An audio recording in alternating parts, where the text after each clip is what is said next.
Welcome home to USA Global TV and Radio, a place where dreams take flight, with authentic storytelling, diverse perspectives and meaningful conversations, where global stories unite and bridges are built beyond all borders. Discover world-class education, entertainment, hope and inspiration. Together, we're building bridges worldwide. Subscribe to our channel, USA Global TV. Download our app, USA Global TV. Be our guest or join our team. Visit usaglobaltv.com. Thanks to our founder and executive producer, Dr. Jacalyn Kerbeck. Music score by Yeffy Tang from Cloud Road Music. Voiceover artist Mike Porter. Creative direction by Paul Garcia. USA Global TV and Radio, your home for global connection. All rights reserved. This video and its contents are the exclusive property of USA Global TV and Radio. Unauthorized use, duplication or redistribution in any form is strictly prohibited. Is it true? Is it kind? Is it necessary? In a world quick to judge, one book dares to reveal the hidden cost of silence.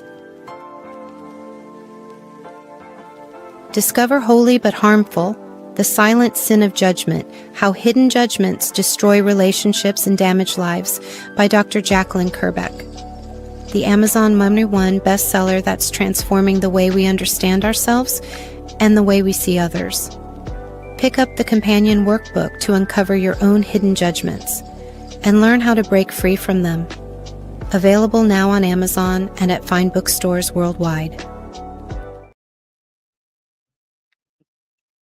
Good morning, good afternoon, good evening, and welcome home to USA Global TV and Radio. We proudly provide world-class education, entertainment, hope, and inspiration. I'm Dr. Jacalyn Kerbeck, and as you saw this show today, the show is all about judgment, and it's based on my book, Holy but Harmful.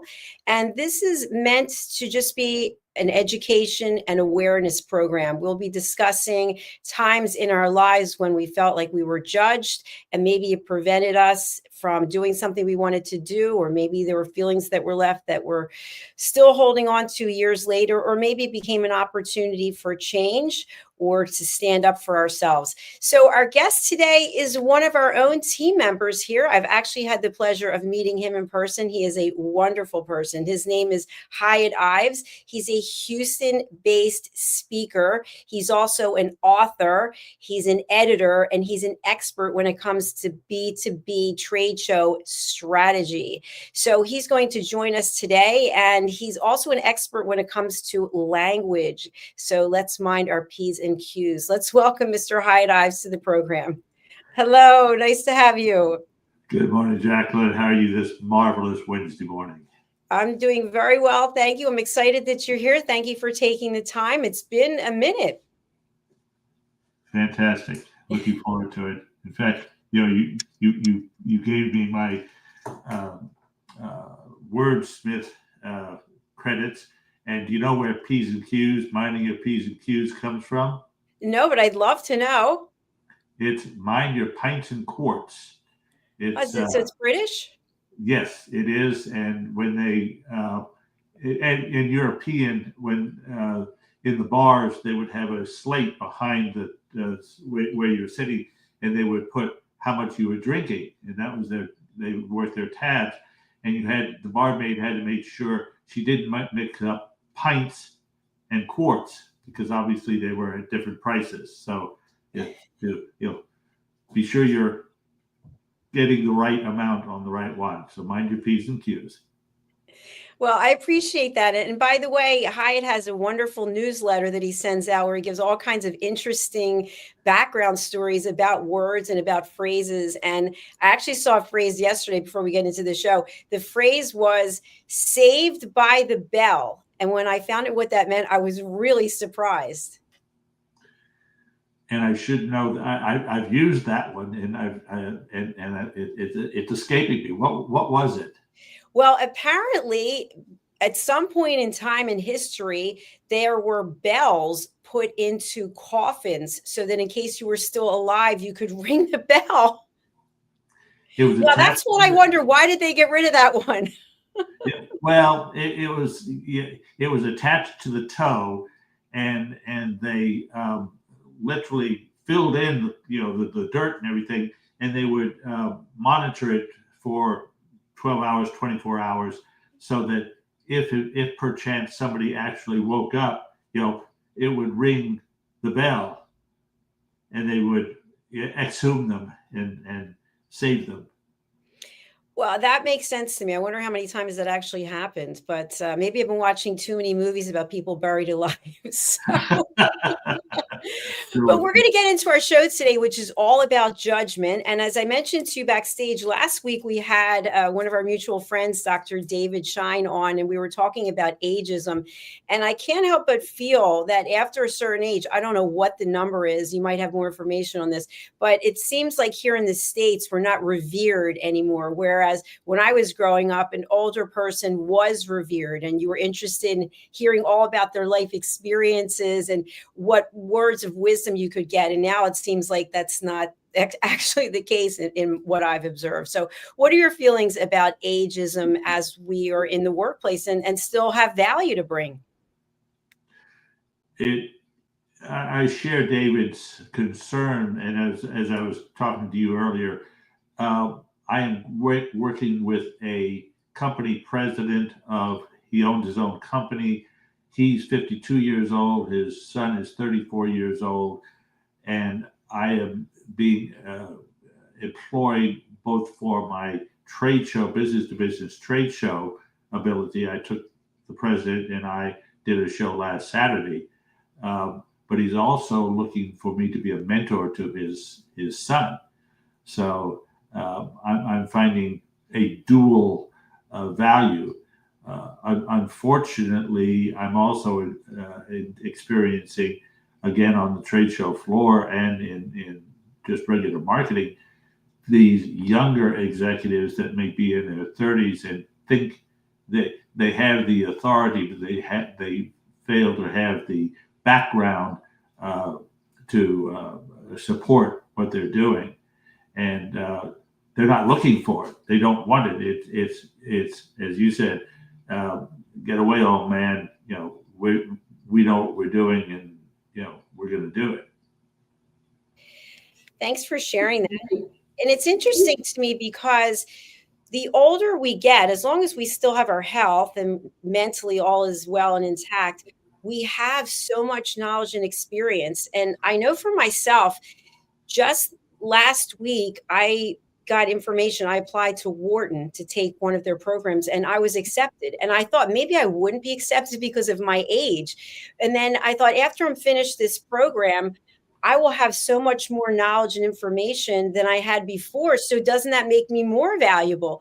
But yet, if I went to go back into corporate, which I would not do, I don't know that I'd have an easy time getting a job. So it feels like, as a business owner, it's incumbent that we make it, that we become successful in our businesses, because corporate doesn't want us.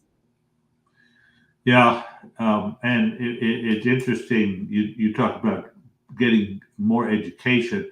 A mutual friend of ours, Gail Stolzenberg, just finished a lengthy Zoom workshop that was run by an Australian, and it was run on Australian time, which meant he was up in the middle of the night for long sessions. And I looked at Gail as a mentor for myself, and I said, if because he's even older than I am, and I mean he's in his 80s, he still feels getting educated is important, and learning new skills and ability is important. You do. I'm learning more and more about AI, and finding that I read a quote a while back that said, you're not going to be replaced by AI. You're going to be replaced by a person that knows how to use AI. Absolutely. And thanks for sharing that about Gail. I really admire that. That is a major commitment to get up in the middle of the night to do something. So kudos to Gail. So Hiett, for people who haven't met you before, we're talking about judgment, but you have your own businesses and you've been very successful in what it is that you do. Tell us a little bit about your background when it comes to being an entrepreneur. Well, my father was career military, and we spent a number of years in different places. So, and one of those was the UK. I've learned to be independent from a very young age. I can vividly remember coming home from my first day of school, and I had a homework assignment of a math problem. And I went to my father and said, "I need your help." He said, "No, that's not my forte. If you're ever going to be good at math, you're going to have to do it yourself." So he put into me a modus operandi, and I said, "Okay, if that's the case." Well, I love math. That's one of my favorite subjects. I came home thinking I needed help, was told, "Make it happen yourself." And obviously I've had mentors and so on along the way. It's when you choose to take a direction and stay with it that good things happen. Very true. I completely agree. And what I think is so interesting is how, as we age, we continue to reinvent ourselves. And that sometimes is through education. I know for me on social media, when I'm following people, I'm now more interested in people who are my age or older and what they're doing. And I found that I started following people who are actually competing in marathons, half marathons, Ironmans, and they're in their 80s and 90s. And I just saw a woman, I think she was 100 years of age, and she finished a half marathon. So these are the things that are interesting to me, is how people can use what they've been given, this container that we have, and focus on longevity and continuing to push ourselves to new levels. What are your thoughts about that? Amen. It's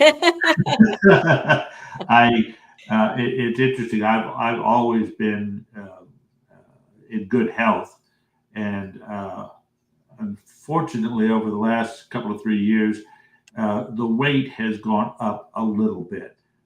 Not a lot, but it's now looking at instead of keeping.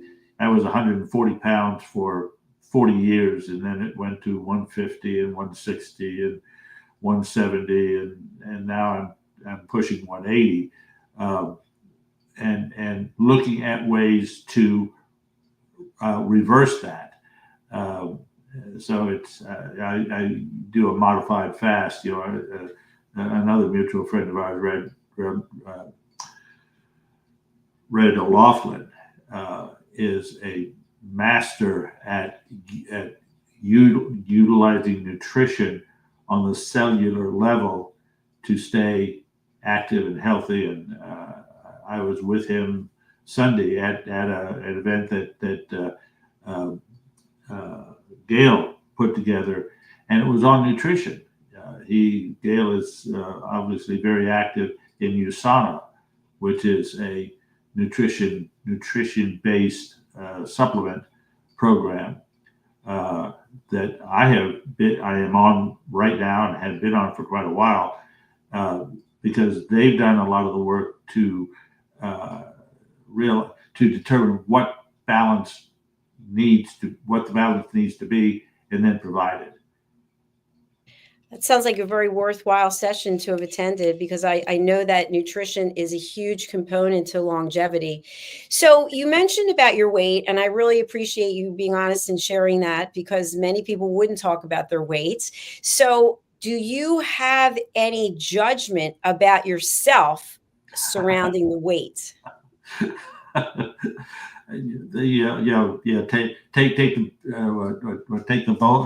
the piece of wood out of your own eye before you go after the sliver that I've got. I've got a bit of a spare tire around the middle, and I was for years. I prided myself that I could eat 3 meals a day and a couple of snacks in between, and my metabolism was such that it went nowhere. It went away. I guess one of the elements of getting more senior is things slow down a little bit, and I'm down to 2 meals a day. And this again is through what Red has done. I eat lunch at noon. I eat dinner at 6, and then I eat nothing in between. So I have basically an 18-hour fast every day. Now, Red and Gail have taken that to the next level of 2 or 3 day fasts, and I think Red takes it to 4 or 5 days in some situations. I know the benefits of those. I have yet to avail myself of them. I really admire the long-term fasting. I think the longest I made it was 40 hours. But, you shared something that's really important, which is as we age, and, I'm 62 and I've been noticing it since I turned 55, it's not as easy to lose weight. And doing the things that we're used to doing where we could lose weight and it doesn't work anymore. It's like, it's upsetting because, again, nobody hands you a playbook and says, by the way, starting at these ages, this is what's going to happen. And so some people will turn to radical approaches, and some people, maybe they turn to steroids so they can lift heavy weights. I was just watching an interview by Dr. Peter Attia, I think Attia, Attia. I hope I said that right. He's a medical doctor who specializes in longevity. And so he has 5 pillars that he believes are the most important for longevity. And the first one he prioritizes over all of them, and that's exercise. And so there's a lot of judgment, I feel, even at fitness centers, at gyms, when people come in and they are older, that, what's he or she doing on that machine? Why are they still here? And I look at it and I go, you know what? God bless this person for showing up and getting on that treadmill and doing something, because not everybody would. So what are your thoughts and feelings around, as we get older, putting ourselves out there in situations that might be uncomfortable, but that will mentally and physically be beneficial for us? Well, on the exercise side, I walk every day a mile. I get up, I meditate, and then I walk. I realize that I'm not doing any resistance exercising. I've got a couple of friends that are my age that swim on a regular basis. I've got a 24-hour fitness club 5 minutes down the road. I have yet to go in there and talk to them about putting together a program that involves some resistance exercises, because I've realized that walking alone is not enough. It's a step in the right direction. However, more is needed in that respect. More because of my age. I need to be precise as to what I do and do enough of it to keep the bone structure and the metabolism going well. So I have the goal. I need to set a date on it to start utilizing the gym and the resistance. And this is both physical and metaphorical. You grow by resisting, by participating in things that are challenging. And I have been working with 2 or 3 different companies to get them involved with business-to-business marketing trade shows. And a few things weren't going real well. And one of my very good buddies, I called him a couple of weeks ago and said, we need to have lunch. I need to dump on you. And he said, fine. And we got together. And about 2/3 of the way through, he said, Hiett, do you realize, because and he's my age as well, late 70s, said, do you realize you at your age are still cutting deals? You just take it on a new client. You know, where most people your age are doing not exercising themselves physically or mentally, and here you are, acting like you're 40. So while I was able to dump on him, I also knew he's one of my best cheerleaders. So I got the cheerleading. But we need the cheerleading, that's for sure, because so many people want to judge us and just count us out. So congratulations, because that is special. It is exciting that you are still making deals, making things happen. I feel like that's what keeps us young. At any time, we could say, you know what, I'm just going to wait for death to come. I'm just going to watch television until I can't see anymore. And some people do opt for that. And to me, I feel like this is the most exciting chapter of my life. It sounds like you're having an exciting chapter of your life. When it comes to exercise, you could decide after this show, you know what, I'm going to go lift weights. You could change it at any moment. So there's no judgment in that. It's just a matter of making it a priority and being safe about it as well. Well, of course, one of the things my wife, and you've met Linda and you know Linda, is when are you going to retire? And I don't ever want to retire. However, I do want to perhaps change what I do on an ongoing basis and refocus in some areas. I've been doing more and more volunteer work. I've been involved in a number of nonprofit and philanthropic organizations, and I've found one now where I can both use my skills and help others. There's a organization called the Work Faith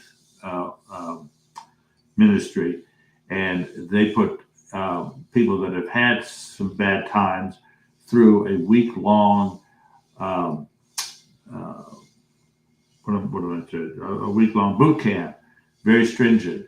And on the next to the last day, they had mock interviews. And I have been a participant where I have the mock interviewer for these people that have been through this boot camp.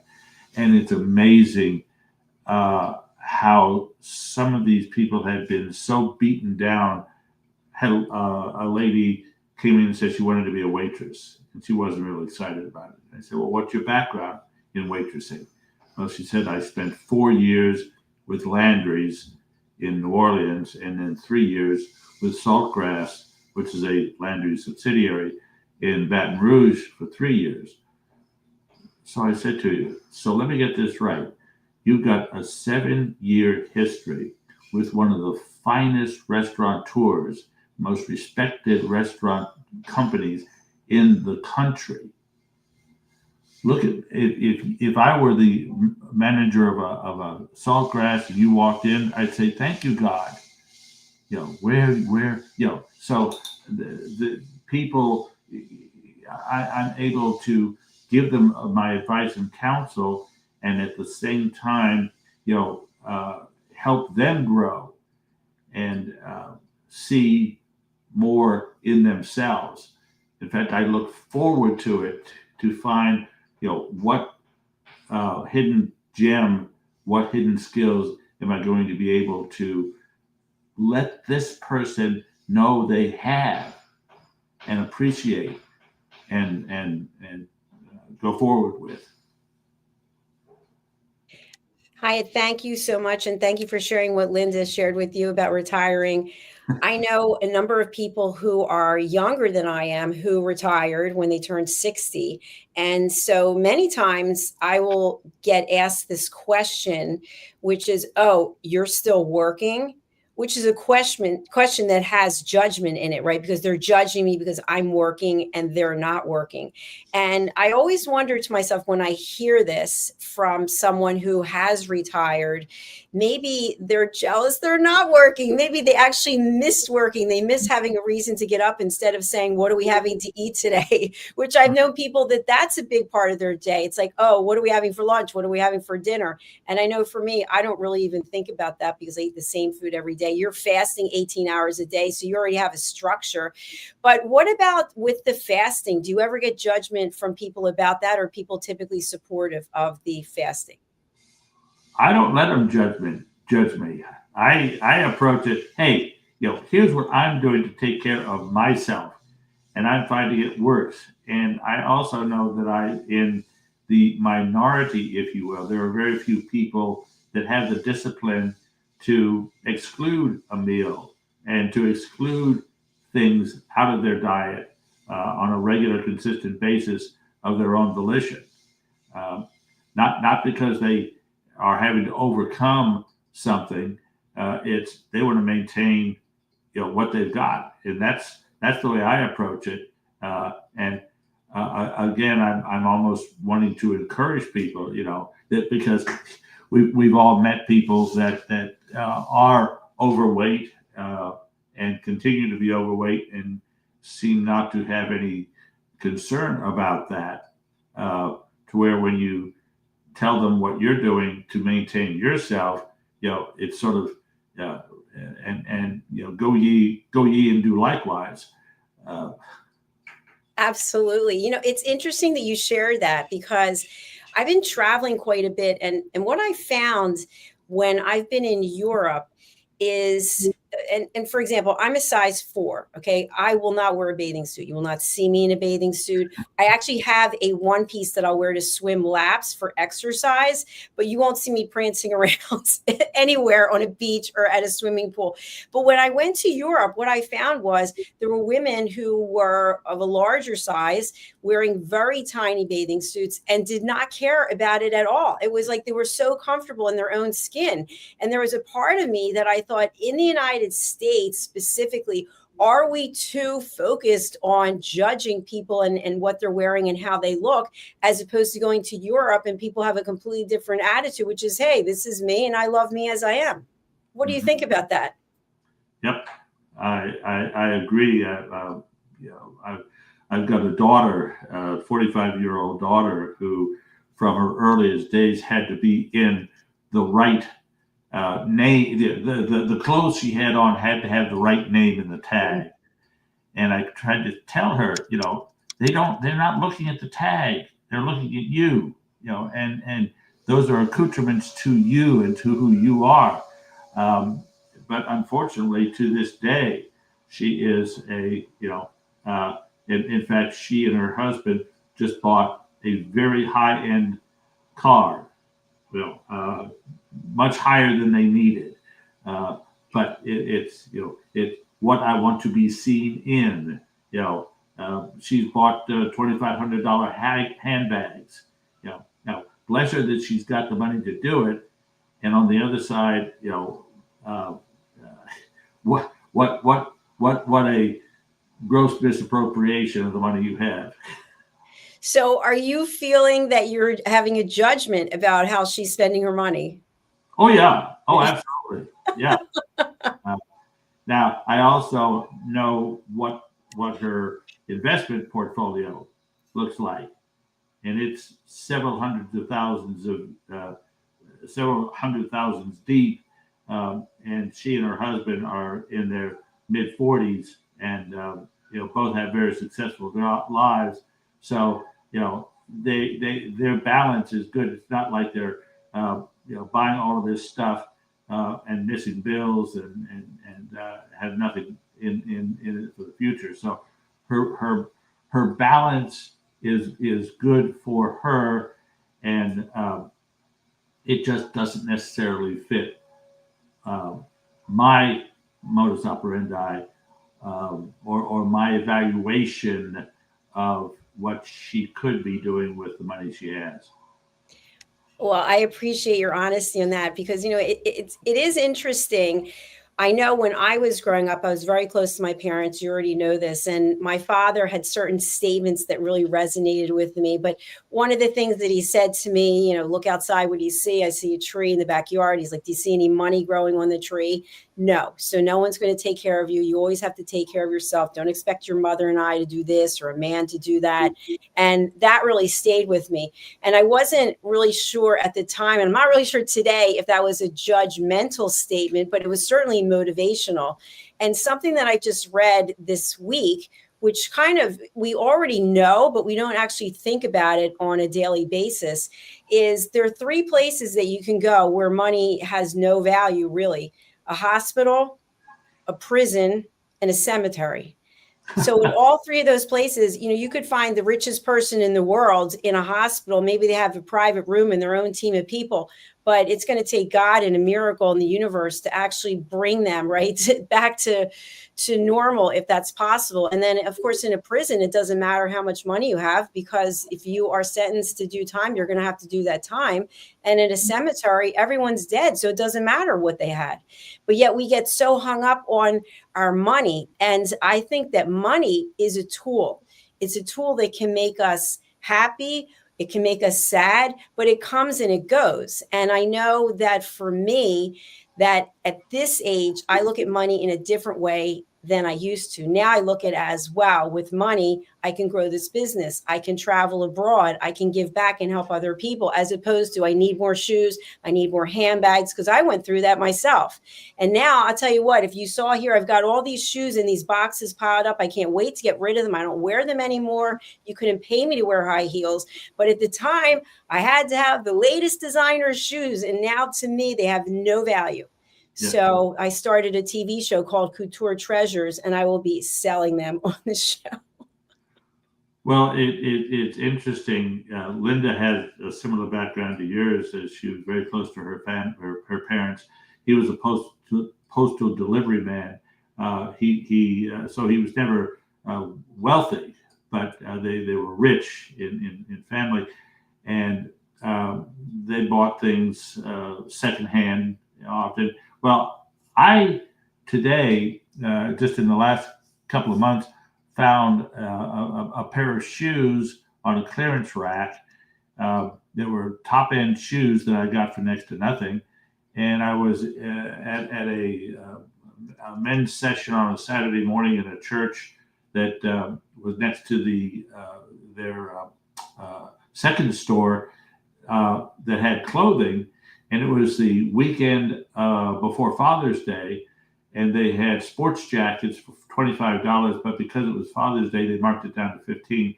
I've got a fully lined, tailored sports jacket that probably retailed for $250 easily. I got it for $15. Linda, this goes back to the label thing. Linda said, you can afford better. You don't have to buy at a second store. To which I said, hey, look what I got at a second store. And nobody has to know that. In fact, I was at an event where I had that jacket on, and I had a watch on that's a good-looking watch. And they said, these young people were saying, we want to be successful like you, so we can afford a watch like that. Well, the watch that I was wearing, good looking watch, very nice watch, cost me $75. I love that. You know what? I'm with you. There's nothing better than finding an incredible deal at a vintage store, because it's also sustainability, right? Where instead of buying something new, you're buying something that someone loved and took care of. And now you get the opportunity to wear that. So I think that's wonderful. I had never gone into vintage stores really my entire life until probably I turned 55. And when I went into the first one, I couldn't even believe what I was seeing. And the woman who owned it, she said, oh, someone's mother died, and she brought in all of her bags. And I thought, oh my gosh, like this would be a $4,000 bag that I'm getting for $50. It's amazing. It's amazing. So I highly suggest to people they look into giving things to vintage stores or selling them to vintage stores and also buying things from there. I think it's amazing. And also the same thing about giving things to Goodwill. I know I give a number of things to Goodwill, and you get a receipt, and here in the States, you have a tax deduction, but why not give back to help someone else, and just by looking in your closet? Yeah. I was in one of those second stores for the Mission of Yahweh that I was on the board of. And it was before Christmas, and I found 2 or 3 vintage Christmas ornaments. And I said, what are these? She said, $1.50 a piece.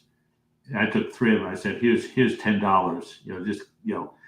It's more valuable to me that I'm getting value, and not only the beauty of it, but it reminds me of my past and so on. So, I was willing to pay more than they were asking because of what it was giving me. What a beautiful way to look at that. I really admire that. And if you think about it, each of the items that we get at a vintage store has a story associated with it. And we don't know what that story is, but we can imagine the person who hung the decorations and what that tree could have looked like. And the same thing when we donate, that people can come up with a story of where our item came from. So I think it's really a beautiful thing. I do know from having known someone who owns a store, it's very hard to make money because it's a tough business, but the whole purpose and the foundation of it, I think, is absolutely beautiful. So we have no judgment about that, right, Hiett? Let me give you a second story. I was in Singapore, and I was doing a trade show there, and I was walking down from one place to another, and went and saw it was a store, a furniture store. But it was a hodgepodge of stuff. And I saw on the back wall through the front window a beautiful carved one single piece of wood that's literally 2.5 feet wide, 1.5 foot tall, framed. It was absolutely gorgeous. I did not go in. I went back to my office and got my Singapore native employee, took him back. I stood outside and said, that's what I want you to buy for me. He went inside, he negotiated, and then I came in to pay. Well, the person, it was a very famous piece, and it was literally the story of the emperor had fallen in love with the maidservant, and this was where he was having to give the maidservant to the abbess to take her to the monastery, and over on the side, the women of the court were all cackling. Finally we've got rid of it. But it's an age-old story. But the person that sold it to me, and she actually gave me the write-up about this, was appreciative of the fact that I used the tools that I had, i.e. my logo guy, to get it, and she appreciated that I had done that. It wasn't that I was, that I was talking her down or being deceived. What? I can't think of the word. Trying to deceive her. She appreciated that I appreciated a piece of art and wanted to get it for the best price and knew how to do that. Well, the comment that you made is right on point because it has to do with perspective, and we can have one perspective or look at another perspective. And I think that's really at the core of judgment. And I'll give a quick example. Right outside my windows, there are people cleaning the windows. They're on these huge, I'm on an upper floor. And I heard someone in the elevator saying, how can anyone do that for a living? And I thought to myself, thank goodness there are people doing that for a living, because I couldn't do that for a living. So So it's all about perspective, even about trash collection. I've heard people make really negative comments, and I'm like, bless these people for doing that, because somebody has to pick up the trash, and I'm glad it's not me. So it's all about perspective. And what I'd like to close out with today is there are many ways that you can help people. I love your website. It looks terrific. We're going to bring it up. What are the best ways for people to reach out to you, and who would you like to contact you? The two simplest ways are Hiett@HiettIves.com, and there's a lesson in that you want to be your own domain. So Hiett@HiettIves.com, or by phone, which is 832-372-6900. That's 832-372-6900. And the people I would love to talk to are people that have business-to-business copy, be it website, collateral material, blog copy, that needs upgrading. That's my please don't throw me in the briar patch stuff. I love to edit, and what I do is turn it into second person present tense copy with a call to action. And the other area is, as you mentioned earlier, the business-to-business trade shows. I have done business-to-business trade shows all over the world in a number of verticals. My skills are such that I guarantee qualified leads from any trade show. You use me at any trade show, and you are guaranteed qualified leads. And so trade shows and editing, writing are the two areas that I'm interested in, and Hiett@HiettIves.com.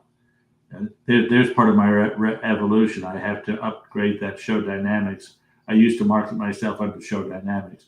I now market myself under Hiett Ives. Fantastic. Well, for those who are listening on a podcast platform and cannot see our screen, just to reiterate, Hiett's phone number, if you're in the United States, is 832-372-6900. I love that phone number. And if you're outside the United States, it's 01, correct? 01-832-372-6900. And his email address is Hiett, his name, HIETT at Hiett Ives, HIETTIVES.com. Hiett has actually done some editing for me when I came out with my first book, Behind the Green Screen. He does a great job. And also, what about the newsletter? I would love for people to sign up for that, because there's a lot of value in there. Yeah, send me an email to say, I think you could actually sign up from it, from the website as well. But I'll go double check that, but you should be able to sign up there. If not, just send me an email. Say, put me on your. Yeah, I see it. Let me just share this so people can take a look. Share screen. And there's a contact form right here on the website. So you just go to HiettIves.com and you can submit your information there. And I've been on the list for years, and I really appreciate it. Everything that you share has value to it. And sometimes I'm even smiling. I'm thinking, I had no idea that was that, or that I was using this phrase and it meant this. And so there's a lot of value there. And I really want to compliment you on that, Hiett. Thank you, man. All right. We're going to sign up for now. Thanks for being here, and keep on going, Hiett. You are an inspiration, and good luck with the work you're doing there at your home. And please tell Linda that I said hello. I'll do that. Bye Thank for now. you. Have a great day. Bye. Well, folks, just in case you didn't know, I met Hiett years ago, and he and his lovely wife actually volunteered to do some role plays for me, which were really the basis for everything that I've been doing with elevated listening. So it started years ago, and people like Hiett and Linda were willing to be involved by doing these role plays that I had directed that really mirror behaviors and situations that all of us are in at some point in our life, until we have the awareness of what actually is going on. So if you feel that you've been judged, or if you are now recognizing that you're judging others, it's okay. There's no judgment to it. But in this book, I do teach you how to be aware of when you're being judged, how to know when you're judging others, based on 3 simple items, 3 simple questions. 1, is it kind? 2, is it necessary? 3. Is it kind? Is it necessary? Is it true? Is it kind? Is it necessary? Is it true? That was a senior moment. So if it's not those 3 things, do you have to say it? Could you take 6 seconds and pause and think, by me saying this statement, I could potentially hurt someone? I was reading something and research in a study, which I can't remember what it was at the moment. But basically, if someone says something unkind to you, that may stay with you for up to 20 years. And even though you may forgive the person and forgive yourself for how you responded, it might still be there. So we all have the power to control what we're saying and to control how we're showing up. And if you're in a situation, when you're in a situation where someone's judging you, maybe with just a passing by comment, such as, you look great for your age. Oh, it's great that you're still working at this age. You can decide, am I going to put fuel in the fire and come back with some smart answer, or maybe come back with a passive aggressive comment? Or am I going to just thank you for sharing your thoughts and not take it in? Mel Robbins has a saying, and I believe it's actually a book now, and she shares this. It's called Let Them. Let them say what they want to say. Let them not invite you to the party. Let them talk behind your back. Let them do what they will do, because they're showing you who they are. And in the meantime, let you decide how you're going to show up. Let me decide how we're going to respond. So just thoughts to consider, because we have so much strife in the world, and I really am advocating for us finding inner peace so that we can be part of world peace and continuing to give back as a peace ambassador. So thank you again for listening. Our next show is coming up. I really do appreciate you all being here. Let's just take a pause and be kind to each other and think before we speak and think before we're acting. All right, we'll talk to you later. Bye for now. USA Global TV and Radio proudly presents Tracy Cram-Perkins, a dementia caregiving survivor teaching how to balance care with peace of mind. #1 resource for dementia caregivers. It's the book Dementia Home Care: How to Prepare Before, During, and After. Over 17,000 copies sold of this must-have guide. And now a testimonial from Tracy Smith. If I was to describe this book to someone who is going through a similar situation, I would underscore how important it is to have some sort of a tool or a guidebook to help you through certain stages. And there's so many, it's such an unknown topic to the average person. And to have this as a reference is essential. It's going to help you get through it personally, as well as help your loved one manage. To learn more, go to TracyCramPerkins.com. Tracy Cram-Perkins is an award-winning author. She's also the host of Dementia Home Care television show. Watch it here on USA Global TV and Radio. Thank you, viewers and listeners of USA Global TV and Radio, for joining us today. We're honoured to have your time and attention as part of our global community. At USA Global TV and Radio, we believe in the power of authentic conversations, meaningful connections, and creating a world of possibilities together. Want to be part of something bigger? Join our team of elevated listeners at usaglobaltv.com, a space where your voice matters and your ability to listen transforms relationships. Stay connected with us across all our platforms for thought-provoking discussions, expert insights, and empowering stories. Subscribe to our channels at youtube.com/c/USA Global TV. Follow us on social media and explore the endless opportunities we're creating for growth, learning, and inspiration. Together, we're not just broadcasting, we're building bridges and changing lives one conversation at a time. For inquiries, contact us at info@usaglobaltv.com. Music by Johnny Dies. Produced by Executive Producer and Director Dr. Jacalyn Kerbeck.